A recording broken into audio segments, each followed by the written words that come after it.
quand on a ouvert la souche, au début, on ne brassait pas sur place. Puis moi, j'avais envie de commencer à brasser un peu plus professionnel quand même, sur un petit kit qui aurait plus de sens. Puis à un moment donné, j'ai croisé Guillaume Pigeon sur la terrasse. Moi, j'étais passé là par hasard avec ma blonde, puis pour aller découvrir la micro. Puis c'est là qu'on s'est re-rencontrés. Ça faisait un certain temps. On se connaît depuis qu'on est jeune. Puis comme moi, j'étais déjà dans le domaine de la soudure alimentaire, ça a été de soi que j'ai comme offert mon aide. On a fait un petit système de brassage. On pouvait contrôler vraiment pas mal tous les paramètres.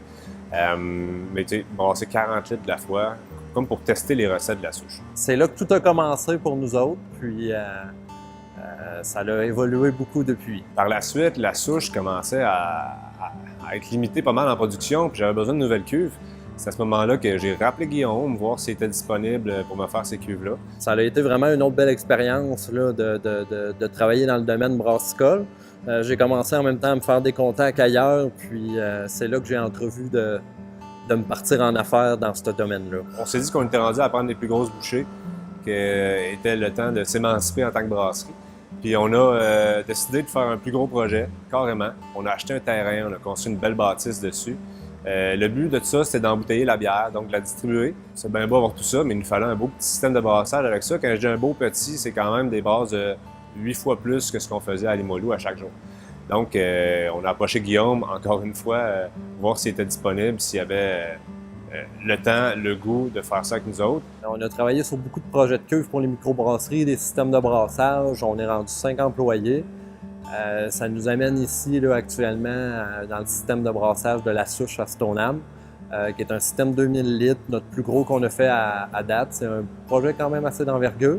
Quand on a commencé à rentrer cette partie-là, on s'est rendu compte que ça allait peut-être être plus ardu que ce qu'on pensait parce que les cuves sont immenses. Puis juste les lever, des fois, debout, ça prenait des heures. Sinon, la Hot Liquor Tank a été quand même dure à fabriquer aussi, puis à rentrer sur place. Donc, c'est vraiment trippant. On est fiers de ce projet-là. Puis bon, éventuellement, ça nous a mené au fait qu'on pouvait brasser notre bière. On a eu notre permis, les inspections étaient faites. Puis là, la bière est prête. Et Guillaume, il s'en vient nous rejoindre parce qu'aujourd'hui, on embouteille la première bouteille de gros pain à vie de la souche.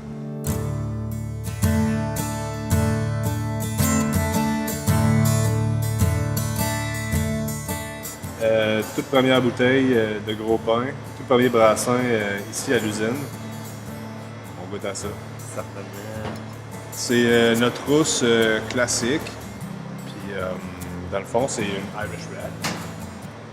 C'est un peu moins caramélisé, un peu moins sucré qu'une rousse standard. Une rousse anglaise, on va dire. Cheers, man! Cheers! Ah, tu vois que c'est jeune quand même, on est... elle va reprendre encore, là. Ah, ça sent super bien. Ah ouais, c'est bon ça. Là, c'est vraiment bon. Ben non. Fait que normalement, première semaine de septembre, là, ça devrait se retrouver sur les tablettes avec la gros pain, puis peut-être même la Jackie Dunn, là, si elle est prête déjà pour moi. Comme ça. Génial, c'est bon. Et santé, man. Cheers!